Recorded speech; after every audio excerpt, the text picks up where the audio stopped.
De 1950 à 1953, les volontaires du bataillon français et leurs frères d'armes de la compagnie coréenne se sont illustrés par leur courage. Ils ont joué un rôle majeur dans plusieurs batailles décisives au prix de nombreuses pertes. Ils occupent une place particulière dans l'histoire de la guerre de Corée.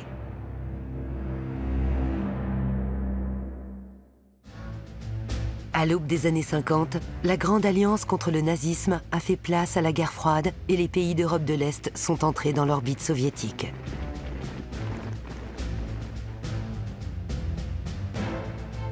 Mao a pris le pouvoir en Chine en 1949 et l'influence communiste s'étend en Asie. Depuis 1945, la péninsule coréenne est divisée de part et d'autre du 38e parallèle. Le nord est communiste et le sud pro-occidental. Cette partition est symbolique de la division du monde en deux blocs. Avec l'invasion du Sud par le Nord, la Corée devient le champ clos d'un affrontement Est-Ouest qui menace de dégénérer en Troisième Guerre mondiale.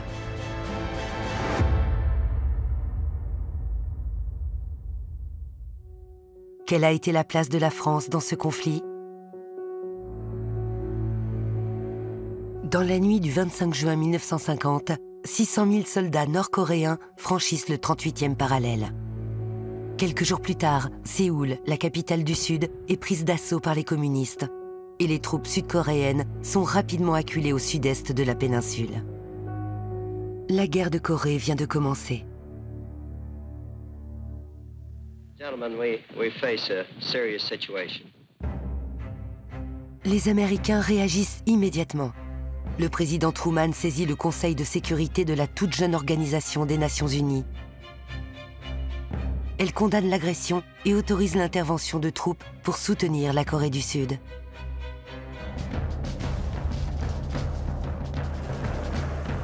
Le corps expéditionnaire envoyé par l'ONU est essentiellement composé de soldats américains et placé sous le haut commandement du général MacArthur. Les troupes débarquées à Incheon lancent une contre-offensive le 15 septembre 1950. Résultat, la poche de Pusan est dégagée, la ville de Séoul est reprise le 2 octobre et l'envahisseur nord-coréen est repoussé au-delà du 38e parallèle.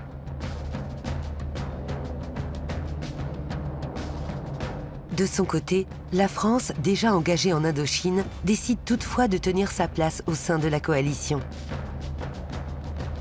Elle veut honorer son statut de membre permanent du Conseil de sécurité et faire respecter les nouvelles règles du droit international aux côtés des Alliés.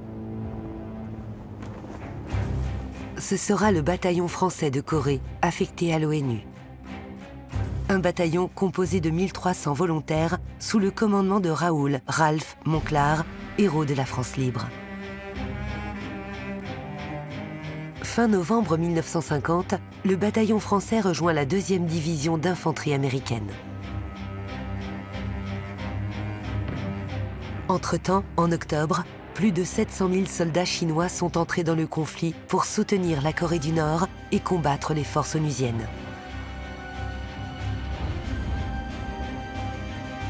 Dès son arrivée, le bataillon français est immédiatement envoyé sur le front pour participer au combat.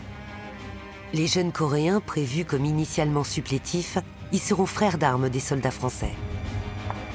Des affrontements qui permettront de refouler de nouveau les troupes communistes et de stabiliser le front aux alentours du 38e parallèle. Dans un froid glacial, les troupes de l'ONU remportent leur première bataille à Twin Tunnels et à Shipyongni. Ces combats exemplaires, où le bataillon français mettra à plusieurs reprises baïonnettes au canon pour dégager ses positions submergées par les vagues d'assaut chinoises, écriront les premières lignes de sa légende. À l'issue de ces combats, 2 jeunes soldats coréens seront directement envoyés à Saint-Cyr. Le bataillon français se distingue tout au long du combat par ses nombreux faits d'armes. Il mène des combats très rudes, dans des conditions climatiques difficiles, comme par exemple la bataille de la côte 1037, ou encore celle de Puchetul, appelée le massacre de mai. Le bataillon français gagne alors l'estime de ses compagnons d'armes américains et le général MacArthur lui-même rend hommage à sa valeur. En juillet 1951, Alors que les premiers pourparlers s'ouvrent à Kaesong et que le front s'enlise, le bataillon français reste engagé dans de furieux combats. Punchbowl, Crève-Cœur, le Triangle de Fer, Arrowhead. Il en sortira toujours vainqueur au prix de terribles pertes. Les affrontements se stabilisent de part et d'autre du 38e parallèle et les négociations entamées depuis 1951 aboutissent le 27 juillet 1953 à l'armistice de Panmunjom. La mission du bataillon français touche alors à sa fin. Cet armistice conclut une guerre de 3 ans, durant laquelle le bataillon français de l'ONU a subi de lourdes pertes. Près de 300 morts au combat et plus de 1300 blessés, alors que l'effectif total engagé dépasse à peine les 3000 hommes. Les victoires remportées par les engagés volontaires du bataillon, leur capacité à amalgamer les soldats coréens, ont permis à la France de tenir son rang et sa place à l'autre bout du monde. Aujourd'hui, la mémoire du bataillon de Corée reste intacte. Il a donné son nom à plusieurs promotions, celle de l'ENSOA, ainsi que l'EMIA ou encore Saint-Cyr, avec la promotion du général Monclar.